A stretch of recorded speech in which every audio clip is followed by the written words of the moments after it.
Hello sa inyo mga ka-strings, this is Simon Guitar and welcome po sa aking channel. At sa video natin ngayon ay ituturo ko po ang isa sa famous song ng bandang Eraserhead. Sigurado magugustuhan ito ng mga batang 90s, no?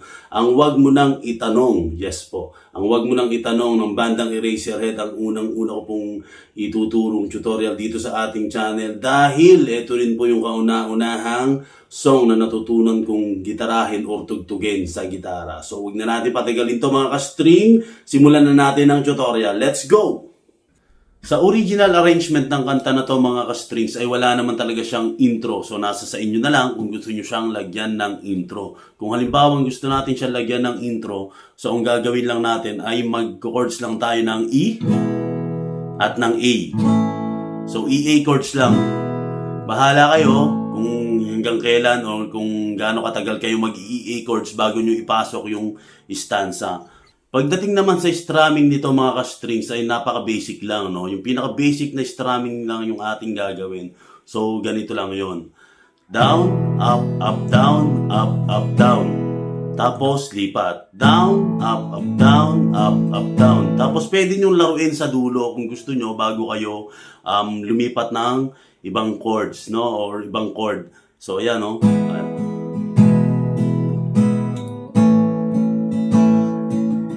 Ganon. So, ulitin natin, ha? E. Tapos, yung strumming niya is up, down, up, down, up, down. A. Up, down, up, down. E ulit. Tapos, A ulit. So, yun yung sa intro natin, kung gusto nating maglalagay ng intro. Pero pag ayaw nyo, re-recta na tayo sa stanza, pwede naman yun. Kasi wala namang problema doon. Dahil nga, gaya na sinabi ko, sa original arrangement nito, no, yung original arrangement niya ay wala naman talaga siyang intro, kundi meron siyang drum beat. So, ito na. Sa ating stanza, uulitin lang din natin yung E-A, E-A. Ganyan, di ba? Ayan lang natin yung mga tumitilawak na manok, ha? Ayan. Diba? So, ganyan yon yung sa ating stanza. Paano ba yon? So, ganito.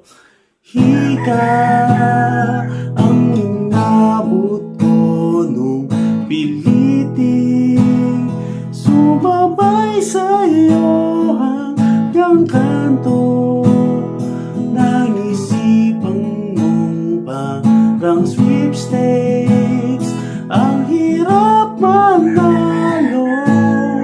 So pagkatapos naman ng stanza natin mga ka-strings ay pupunta naman tayo sa pre-chorus. Dito ay medyo mahirap kasi talagang gagamit na tayo ng flat chord.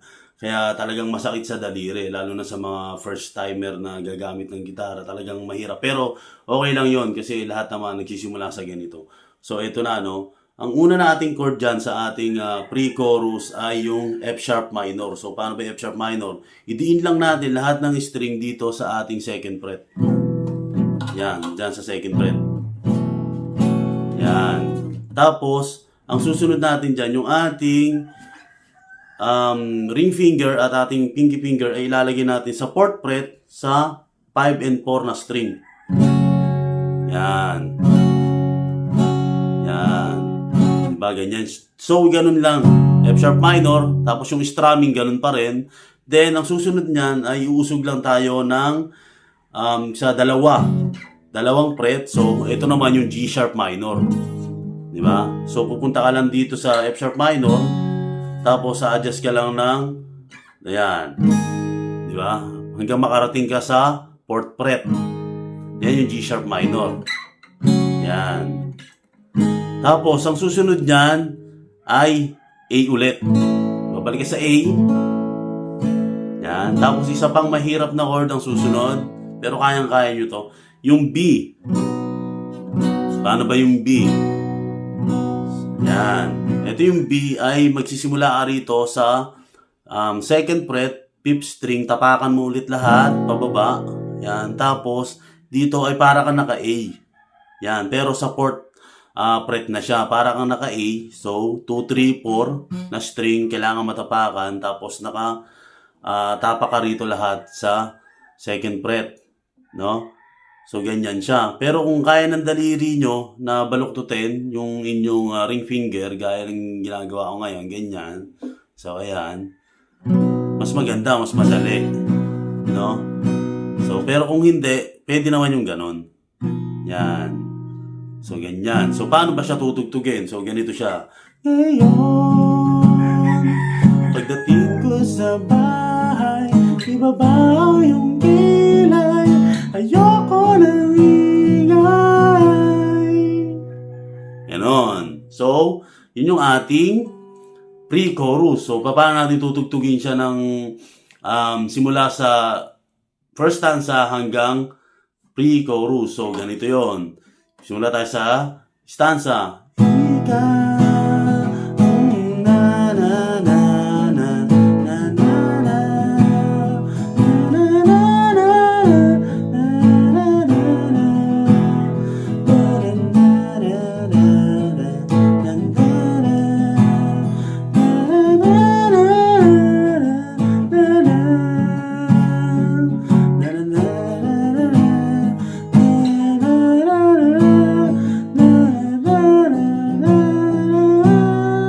babad nyo lang. Babad nyo lang sa B. Tapos, chorus na tayo. So, pagdating naman sa chorus, babalik ka lang sa E. Wala itanong sa akin. A. Diba? Ganun ulit. E. Di ay naman sasabihin. Huwag mo lang itanong sa akin. Ayan na, medyo na mamaos na tayo, no? Pagpasensyahan nyo na yun. So, dahil hindi naman tayo singer. E. Ito yung chorus, ha? A. Tapos E ulit. A ulit. Yan. Tapos E ulit. Tapos A ulit. Yung strumming ganun pa rin. Yeah. Tapos, ang susunod na nun, yung ending part ng ating chorus. So, ulitin natin yan sa chorus niya. Huwag mo nang itanong sa akin, hindi ko rin naman sasabihin. Huwag mo nang itanong sa akin, at di ko na iisipin. Babad lang. Tapos E ulit. Ayan. Tapos A ulit.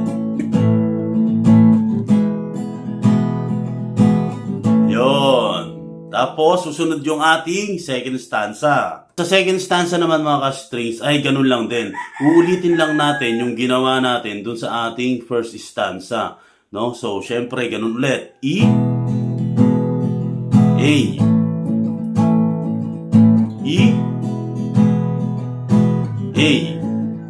Yan. Hanggang sa matapos mo yung pinaka-verse. No? Pagdating sa verse, syempre, babalik ka naman sa ating pre-chorus ulit. So, paano yung pre-chorus ulit? Diba? F sharp minor, tapos G sharp minor, then A, tapos B. Yan. Babad lang. Tapos chorus ulit. Huwag nang itanong sa akin, di ko rin naman sasabihin. Huwag nang itanong sa akin, at di ko na iisipin. Tapos adlib, papasok ngayon yung adlib. So paano ba gagawin natin doon na chords? Ang chords lang naman nun ay basic lang. Kung paano ko nag-intro, ganun lang din. EA, yan, E tsaka A. Pangalawang beses na to. E ulit. Pangatlo. A ulit. Tapos E ulit. So, 4 times siya, no? 4 times na naulit yung EA, EA. And then, papasok ulit yung ating pre-chorus na ngayon. Yon. So, F sharp minor ulit siya. Ngayon. Tapos, G sharp minor. Pagdating ko sa bahay. Tapos, A, bang yung kilay. B, noon ang ingay. Tapos dito na magbabago. Magkakaroon ng twist dito kasi medyo tataas yung tono ng kanta. Kaya ang mangyayari na ngayon dyan ay magpapalit siya ng chord sa F. Yan. So, paano ba yung F? Dito naman tayo sa F ay kailangan tapakan natin lahat ng nandito sa ating first fret. Yan, lahat ng string. Tatapakan yan. And then, yung ating ring finger at ating pinky finger ay kailangan nasa 5th and 4th na string sa third fret. Yan. Yan, so ganyan. No? Tapos yung ating middle finger o yung gitnang daliri ay nandito naman sa pang number 3 na string dito sa 2nd fret. So magiging ganyan siya. So yan. Kung halimbawa kanina ay F sharp, ganyan, nawala yung gitna, so lalagay mo lang tong gitna dito. Yan, sa 3rd string sa ating 2nd fret. Para magawa mo yung F dito sa unahan. Yan. Yan. So, tapos ang susunod niyan ay magiging A sharp or B flat kung tawagin din. So, paano naman yun? Kung kanina naka-B ka, di ba, ganyan, sa second fret ka nag-start ng B, i-adjust mo lang, ilipat mo lang sa unahan. Yan, ilipat mo lang siya dyan sa unahan. Ganun din yun, ganun din, no? Ganyan, tapos, yan. Okay? Ito yung B, ito yung A sharp or B flat. So, F, tapos, B.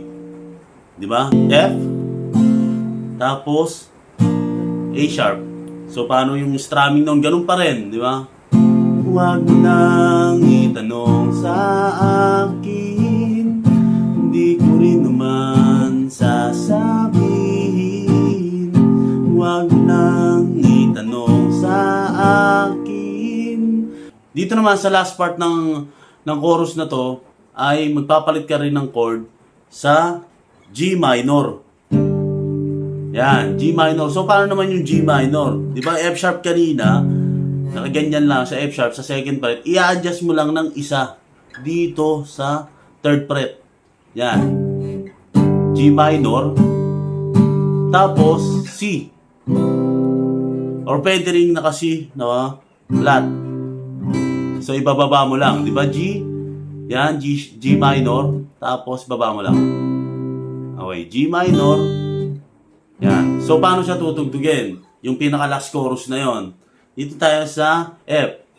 Huwag nang B flat o A sharp. Ulit. F. Sasabihin, huwag nang itanong sa akin. G sharp at di ko na C. Iisipin. Babad mo lang. Tapos, magi-intro ka na or outro ka na. No? Ang outro na noon, hindi na siya EA. So, magiging F na siya and A sharp or B flat. So, ganyan na siya. Ulitin natin. Huwag mo nang itanong sa akin, hindi ko rin naman sasabihin. Huwag mo nang itanong sa akin at di ko na G sharp minor. Isipin. Babad lang. Tapos F. Yan. Tapos fade na yan. Bahala na kayo kung hanggang kaya yung tapusin. Yan. F. Yan. F. Tapos A sharp or B flat. Yan. Hanggang sa siya. Hanggang sa matapos yung pagtugtog nyo. At yun mga strings, ang Wag Mo Nang Itanong by Eraserhead. Sana po ay nagustuhan nyo, at kung nagustuhan nyo po ay huwag nyo po sana kalimutang i-like tong video, mag-subscribe sa aking channel at pakishare na rin po sa inyong mga barkada. No, magkita-kita po again tayo sa ating susunod na tutorial. Yan po muna sa ngayon, mag-iingat po sana kayong lahat and tugtog lang, tipa lang, peace out.